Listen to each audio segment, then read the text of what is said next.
साल करती हूँ और मुझे छोड़कर किसी ने अपने घर पर मोमबत्ती नहीं जलाई। क्यों नहीं जलाई? क्योंकि वो सिंह साहब हैं। वो सिंह साहब सोचते हैं मैं ठाकुर हूँ, लेकिन ठाकुर कहते हैं मैं जानता हूँ वो चमार है। आप मौर्य हैं और आप कहते हैं मैं उससे बात नहीं करूंगा, वो सचान है, वो कुशवाहा है। हम क्यों इतने बटे हुए हैं? जब शादियों की बात आती है, बच्चा जिसने भी बनवाया बहुत अच्छा बनवाया है, बड़ा रिसर्च करके बनवाया है और इसकी जरूरत है। जब तक समाज में रोटी बेटी के संबंध स्थापित नहीं होंगे, ये विसंगतियां आप और हम दूर नहीं कर पाएंगे। रोटी बेटी के संबंध स्थापित करने बहुत ज्यादा जरूरी हैं। उसे कहा गया कि एक जाति में 7 जातियां होती हैं। चमार के यहाँ कोरी शादी नहीं करेगा, पासी नहीं करेगा, भंगी नहीं करेगा, वाल्मीकि नहीं करेगा, पता नहीं, ब्ला ब्ला ब्ला ब्ला ब्ला। ठीक है, करते रहिए।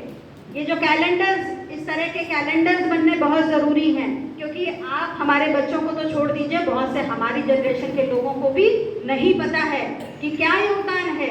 सावित्रीबाई फुले का नाम लेने के लिए कोई सोशल मीडिया पे तैयार नहीं होता था। मैं पहली महिला थी जिसने लिखा कि 3 जनवरी को राष्ट्रीय महिला दिवस मनाना चाहिए, और आज देखिए सावित्रीबाई फुले का नाम लेते हैं लोग। तो ये हमारा समाज है। हमारा समाज क्यों भयभीत है, क्यों शर्मिंदा है? और एक बात आपने अनुरोध किया था कि राजनीतिक बात ना हो, लेकिन बाबा साहब ने भी कहा था कि राजनीतिक सहभागिता के बगैर हम कुछ भी हासिल नहीं कर पाएंगे। उन्होंने कहा था मैं कितना अच्छा भी संविधान बना लूं, ये किसके हाथ में है, उसी पर निर्भर करेगा कि ये आपको फायदा देगा या नुकसान देगा। आज उसी संविधान को खत्म करने की जो साजिशें हो रही हैं, बच्चों के लिए आरक्षण खत्म कर दिया गया, शिक्षा पर जीएसटी लगा दिया गया। कहते हैं कि अगर सरकारी स्कूल में आप बच्चे भेजेंगे, भेजते रहिए, हम प्राइवेट स्कूल में भेजने वाले को 1000 रुपए प्रति माह देंगे।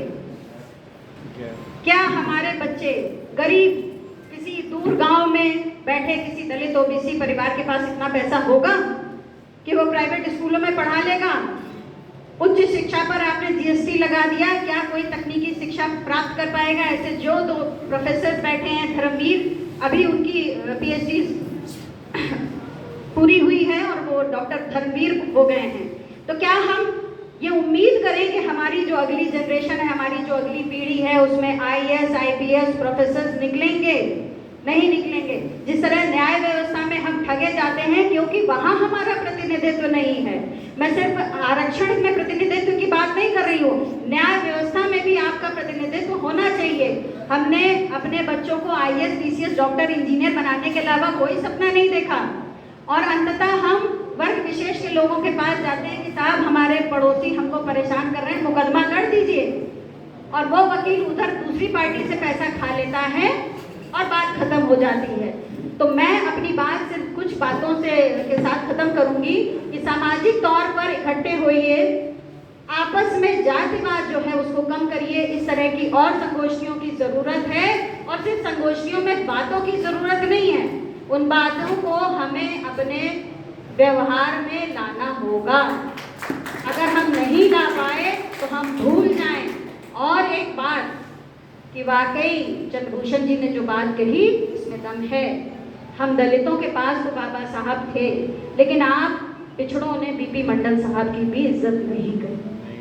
करना होगा, मानना होगा कि ये हमारे मार्गदर्शक हैं, ये हमारे प्रेरणा स्रोत हैं।